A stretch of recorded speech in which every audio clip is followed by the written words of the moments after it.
এদিকে নিরপেক্ষ সরকারের অধীনে আগামী জাতীয় নির্বাচন আয়োজনের জন্য তত্ত্বাবধায়ক সরকারের বিকল্প হিসেবে 4টি সুনির্দিষ্ট প্রস্তাব দিয়েছেন সাবেক তত্ত্বাবধায়ক সরকারের উপদেষ্টা ডক্টর আকবর আলী খান।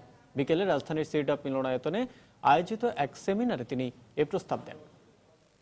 4টি প্রস্তাব পেশ করছি। প্রথম পদ রাষ্ট্রপতির মাধ্যমে সুপ্রিম কোর্টের রায়ে যে লেখা আছে যে 2টা তত্ত্বাবধায়ক সরকারের অধীনে করা যাবে, সেটা সম্পর্কে সুপ্রিম কোর্টের অভিমত নিয়ে চূড়ান্ত সিদ্ধান্ত গ্রহণ করতে পারে। 2 নম্বর অপশন হলো 10 জন মন্ত্রী থাকবে, সরকারি দল থেকে 5 জন এবং বিরোধী দল থেকে 5 জন থাকবে, এবং সরকারি দল থেকে প্রধানমন্ত্রী এবং বাকি 4 জন মন্ত্রী কে হবে সেটা বিরোধী দল মনোনয়ন দেবে, আর বিরোধী দল থেকে কারা আপনার মন্ত্রী হবে সেটা সরকার মনোনয়ন দেবে। তৃতীয় যে ব্যবস্থা সেটা হলো সরকারি দল থেকে 10 জন সদস্য মনোনয়ন দেওয়া হবে, বিরোধী দল থেকে 10 জনকে মনোনয়ন দেওয়া হবে, এবং সেই 10 জন থেকে 5 জন করে 10 জন লোক পার্লামেন্ট ইলেক্ট করে দিবে, এবং সেই ইলেক্টেড তত্ত্বাবধায়ক সরকারের 10 জন নির্বাচন করে প্রধান উপদেষ্টা নিয়োগ করবেন। চতুর্থ অপশন হলো গণভোট অনুষ্ঠানের ব্যবস্থা করবে, দেশের জনগণ সিদ্ধান্ত নেক